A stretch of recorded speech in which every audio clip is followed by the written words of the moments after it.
Assalomu alaykum hammaga. Bugun 24-may, yakshanba kuni 2026-yil. Bu sizlar bilan 8-darsimiz. Bu bizga kerak bo'ladi Lufifix Trade platformasi, Gold. Bu juda ko'p iltimoslar kelibdi, boshqa kelibdi. Entry masalasi bo'yicha qiymatga qarab entry qilasizlar. Tamom. Qiymatga qarab, narxga qarab entry qilasizlar. Bo'ldi. Xo'p, mana buni men o'chirib qo'yaman. Kim xohlasa yoqib qo'yishi mumkin. Man o'chirib qo'yaman lekin. Удобный bo'lsin sizlarga analiz paytida, o'rgatayotgan paytimda. Xo'p. Bizning 8-darsimiz uchun kerak bo'ladi H1. Albatta kalkulyator. Xo'p. 3 kunlik analiz olamiz. Ya'ni bugun mana воскресенье, yakshanba kunmi? 3 kun keyingi, ya'ni dushanba, seshanba, chorshanbaga analiz qilamiz tillarda. Xo'p, bugun nechinchi sana bo'lsa, bozor qaysi topilgan? 22-may yopilganmi? Xo'p, bizga 19-may 12:00 kerak. 19-may mana 12:00. Xo'p, bizga buni nimasi kerak bo'ladi? E'tibor qilinglar. 4588.59. 59.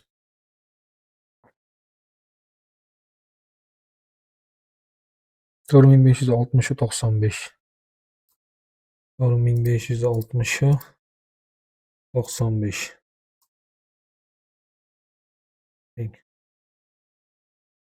$27.64. Hop.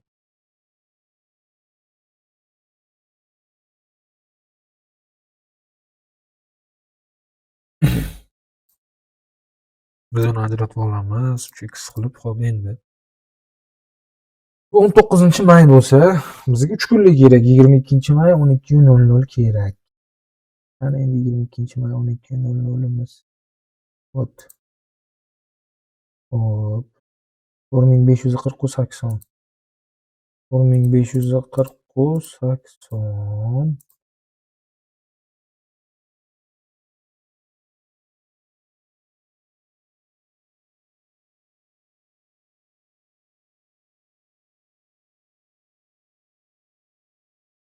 $4524.95 aynaman.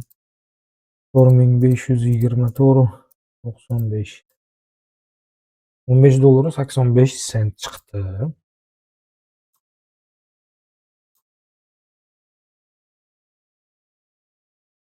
May 3x.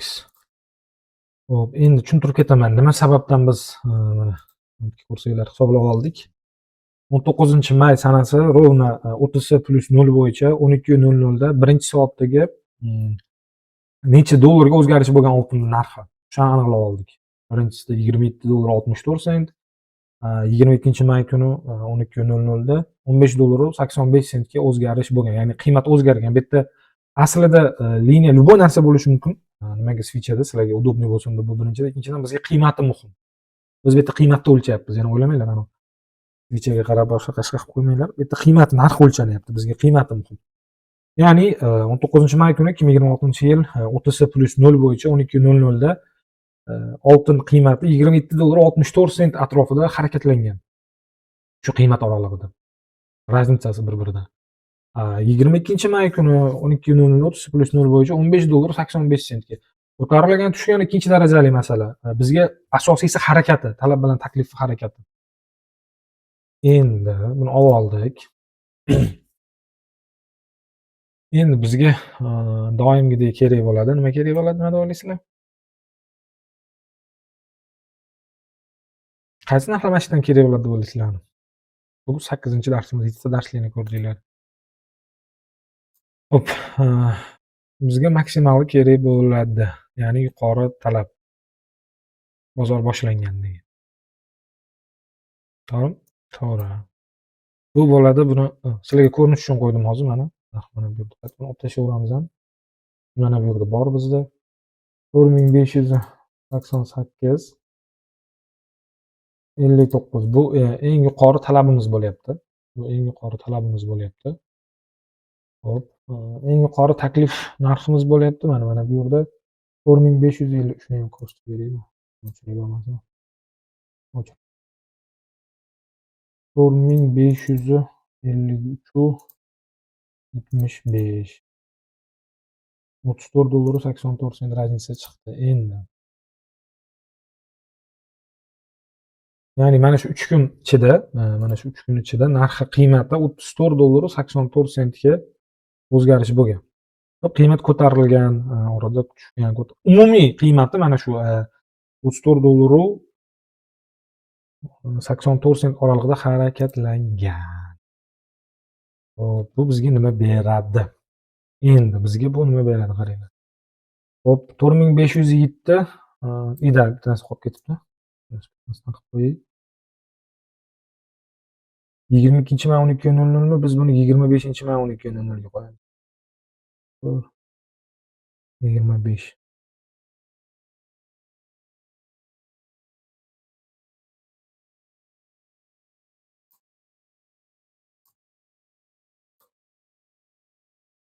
Buni rangini boshqacha qo'ya qolaylik, tushunarli bo'lsin deb hammaga. Mayli bo'lsa, sizlarga bo'lsin, 4x bo'lsin shu.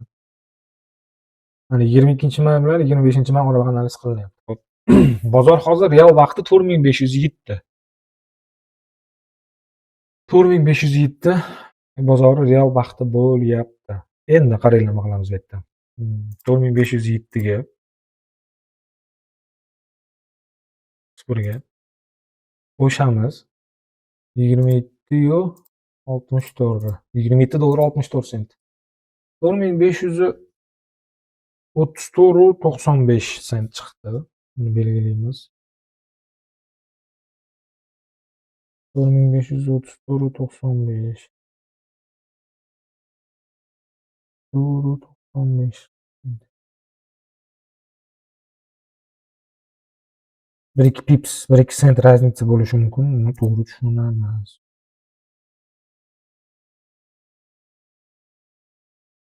Buni oldik.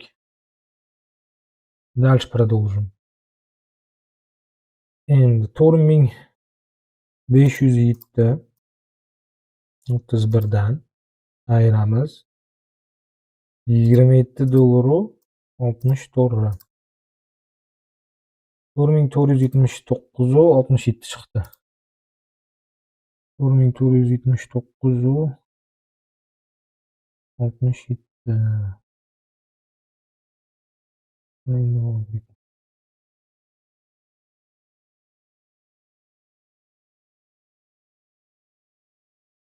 Hop, buni x qilib qo'ying, sizlarga tushunarli bo'lishi uchun, adashib ketmaslik uchun. Endi biz bu yerda nimani topdik, e'tibor qilinglar. Biz 19-may sanasidagi 1 soatlik oltinning qiymatining o'zgarishi bor. Talab bilan taklif o'zgarishi umumiy olinadi. Umumiy olinganda $27.64 chiqdi. O'shani real vaqt bilan mana bozor yopiq payti. Bozor yopiq vaqtidagi real vaqt bilan qo'shganimizda 4534 chiqdi. Ayirganimizda 4479 chiqdi. Bu yerda yuqori talabimiz 534, yuqori taklifimiz 479 chiqdi. Albatta taxminiy hisob. Hop. Endi dальше nima qilamiz? 4534 34.95. Mana bu 77 turibdi, lekin mana bu hisob kitob bo'yicha yozyapman. Salkashmanglar. Bu yoqda chunki men точно 95 topib qo'ygandan ko'ra tez qo'yyapman. Bundan ayiramiz 4479.67 ni. 55.28 chiqdi. 55.28 55.28 bo'laman 3 ga. $18.42 chiqdi. Nimaga 3 ga bo'lganim 3 kun. 3 ish kuni. Hop, endi bu yerda nima qilaman? 4534 95 ga qo'shaman. 18 42 ni 4555 37. 553 37. 53 37.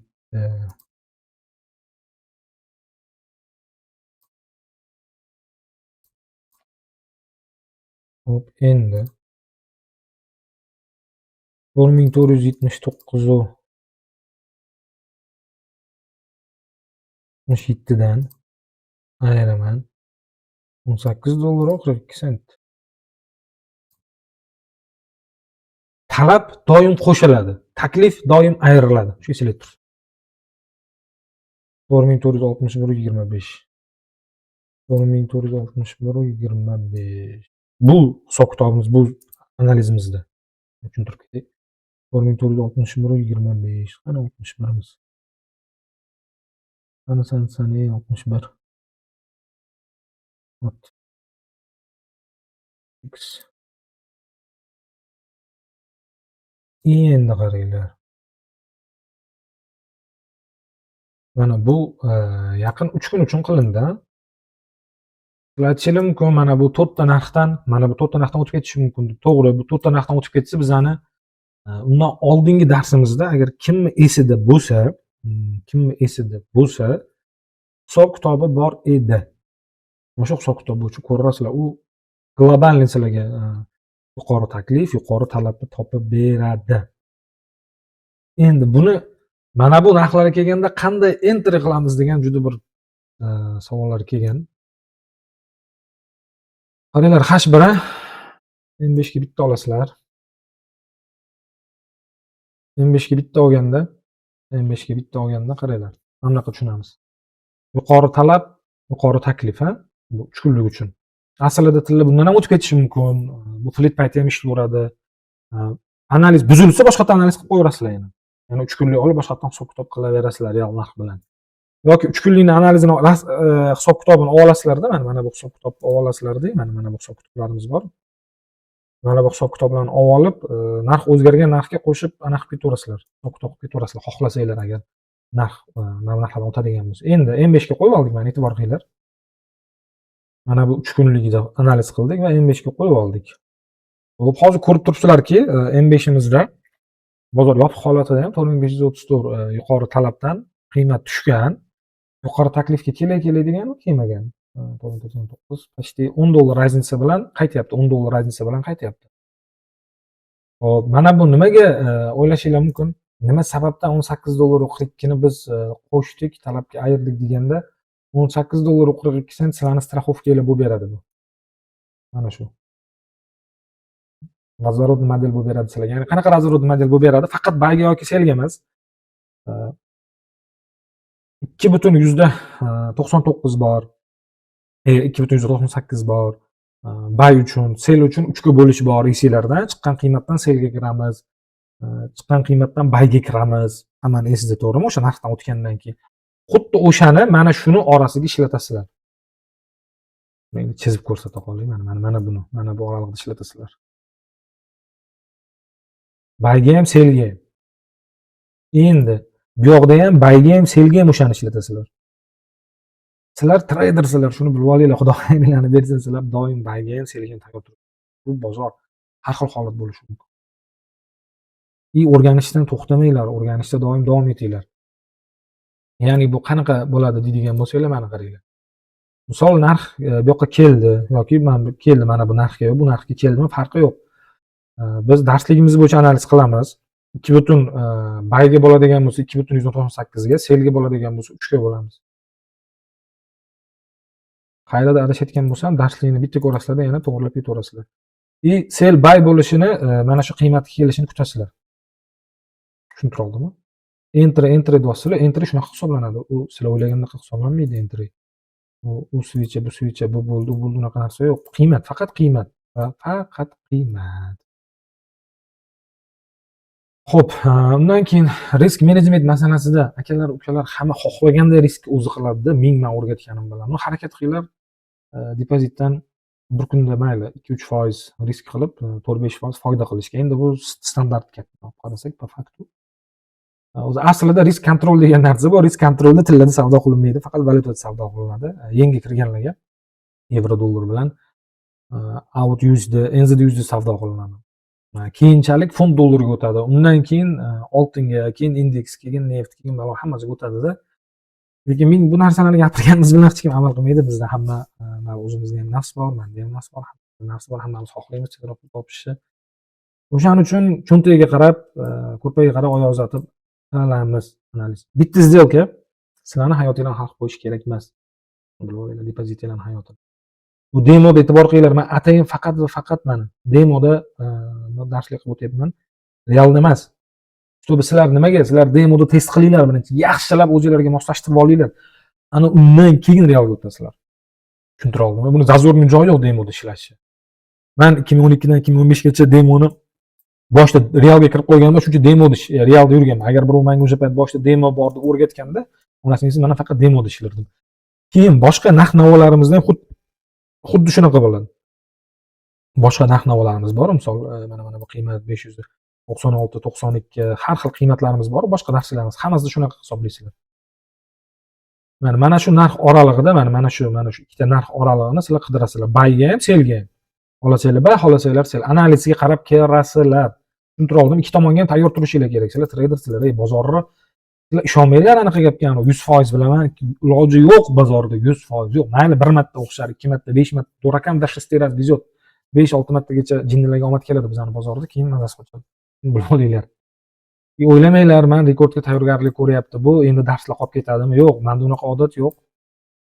Hech qanday bir moddiy manfaatsiz sizlarga tekinga nimani bilsam, shuni hammasini o'rgatib beraman.